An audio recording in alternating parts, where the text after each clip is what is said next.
Mari gunakan akal pikiran, gunakan akal sehat untuk melihat sesuatu.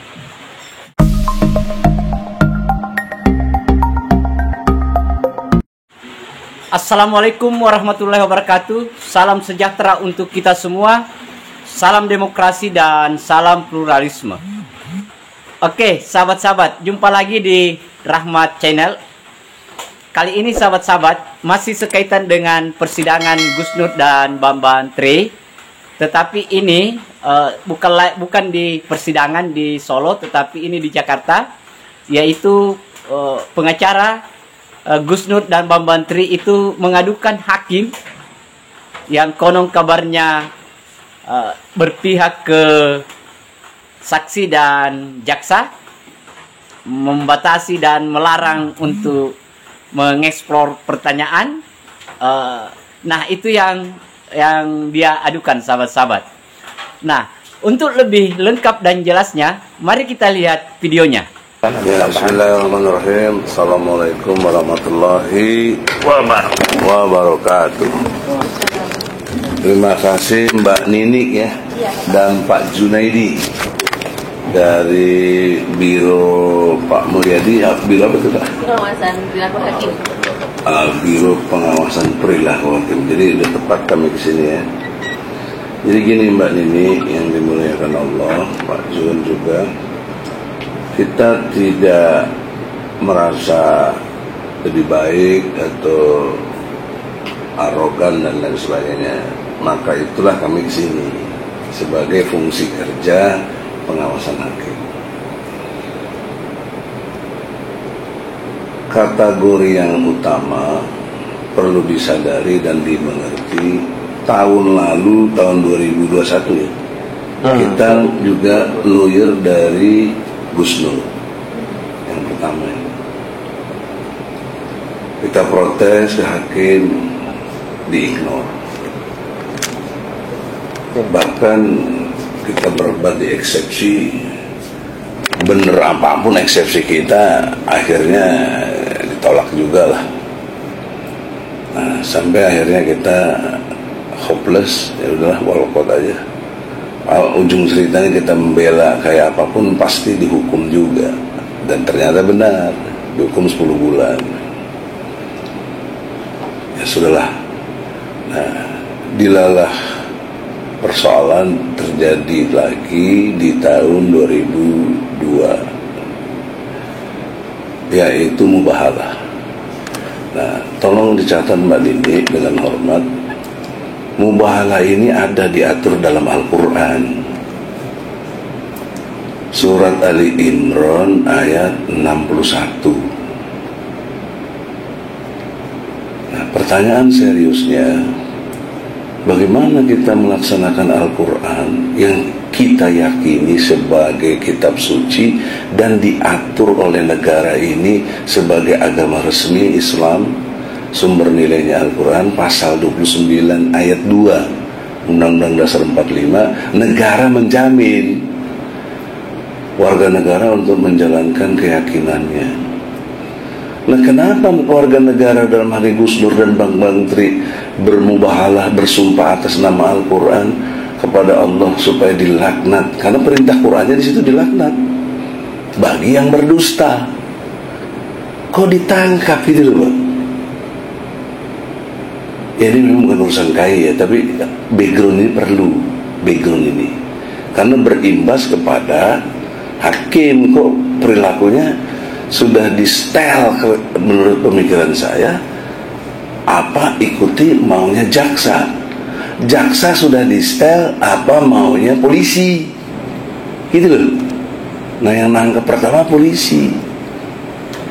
Saya bisa kasih bukti konkret ketika menghadap ke hakim, maju ada satu persoalan yang harus ditunjukkan. Saya nanya sama jaksa, ini kan persoalan sederhana, kenapa kau nggak bawa ijazah asli Jokowi? Saya bilang sama jaksa. Wah bang, kita dapat dari polisi ini begini bang, nggak ada. P19 dong lo balikin, berarti kurang bukti. Yo ngomong ini udah dipantau, jaksa itu pasti gitu deh. Iya bang, kita cuma jalanin tugas. Nah, model kayak begini kok di persidangan, dan kan logika berikutnya hakim juga sudah diseteling dong,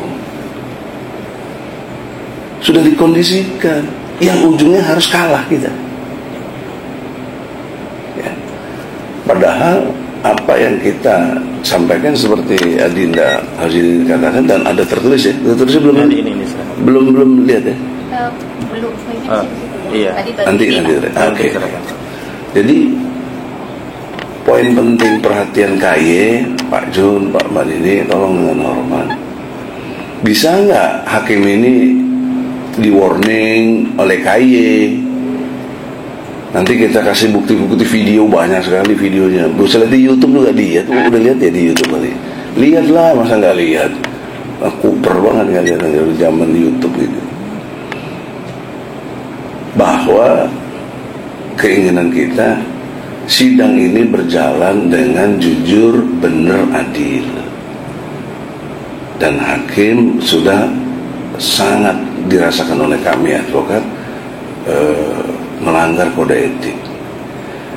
Satu hal lagi misalnya, hakim sangat pro kepada jaksa, pro kepada para saksi yang kita periksa.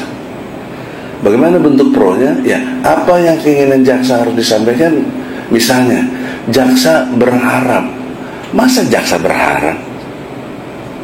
Dibolehkan sama hakim. Ketika saya nggak boleh. Itu aja udah, menurut saya kurang ajar gitu. Kok berharap dibolehkan? Jaksa menanya begini, saya berharap kepada saksi apa dari kasus ini. Kan udah nggak benar. Ini kan yang ditanya saksi fakta. Apanya itu yang dia lihat, dia dengar, dia ketahui, dialami, itu yang menurut KUHP. Kenapa jadi harapan jaksa? Contoh yang kedua, hakim berpihak kepada para saksi sebelum sidang nih, bukan sebelumnya, pas sidang mulai, hakim nanya terus sampai relatif setengah hampir 1 jam, hakim nanya tentang seluk-beluk saksi begini. Apa maksudnya? Saya waktu pertama saya nggak begitu paham. Saya pikirnya perhatian betul hakim. Ternyata pemahaman saya diajarkan oleh fakta itu cara hakim melindungi saksi supaya kita nggak serang. Bagaimana saya? Tadi kan udah ditanyakan, nggak usah tanya lagi. Kok begitu? Hak saya dong menanya sebagai advokat. Selalu begitu. Mbak Nini, saya udah 30 tahun lawyer. Mungkin lebih senior lah dari sisi ini untuk soal hukum ini. Saya tidak cengeng begini, tapi inilah tempat seperti Adinda Rahma, Hosinuddin sama, tempatnya di sini. Kalau ada tempat lain yang lebih efektif, saya ke situ. Kalau nggak ada, saya lawan. Saya pernah banyak lawan. Tanya Pak Mulyadi waktu yang kebohongan Jokowi 2021.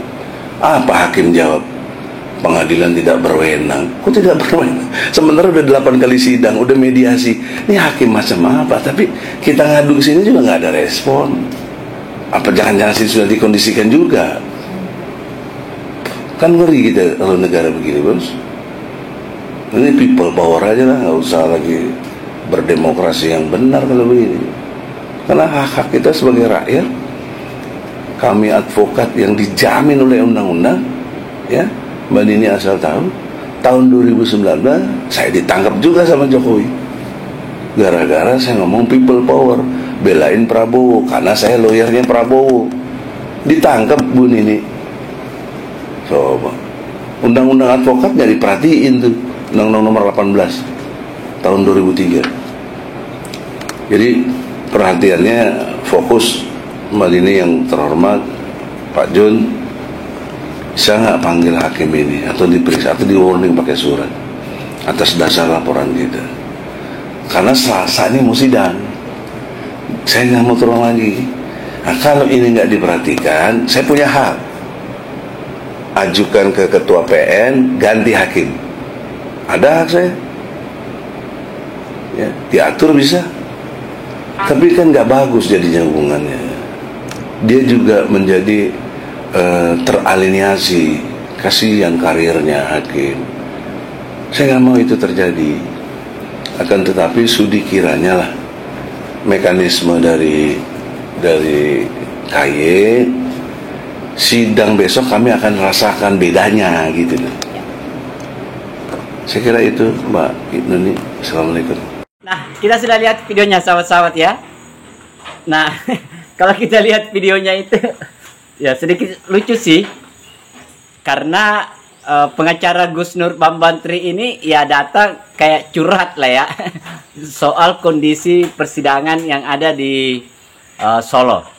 Nah, ini curhatannya ya, curhat di mana misalnya dia dilarang untuk atau dibatasi waktunya untuk menggali pertanyaan ke saksi dan lebih banyak diberikan waktunya kepada jaksa penuntut umum. Jadi kalau kita lihat ya hanya sebatas curhat saja. Kemudian yang kedua, kalau kita lihat itu ya sahabat-sahabat, bahwa ternyata dengan apa yang dia lakukan yang awal-awal persidangan itu, mereka dengan apa ya, dengan jemawa lah bahwa dia bisa memenangkan persidangan. Tetapi di akhir ini karena mungkin dia sudah baca kondisinya bahwa dia akan kalah, secara otomatis atau mau tidak mau dia harus mencari peralihan isu yang dari pengadilan ke komisi yudisial. Jadi hanya sebatas bagaimana bahwa isu yang ada di masyarakat itu dialihkan ke komisi yudisial. Nah, saya kira itu, tetapi dia sudah yakin bahwa dia akan kalah. Saya kira itu sahabat-sahabat. Akhir kata dari saya, assalamualaikum warahmatullahi wabarakatuh. Salam demokrasi, salam pluralisme, NKRI harga mati.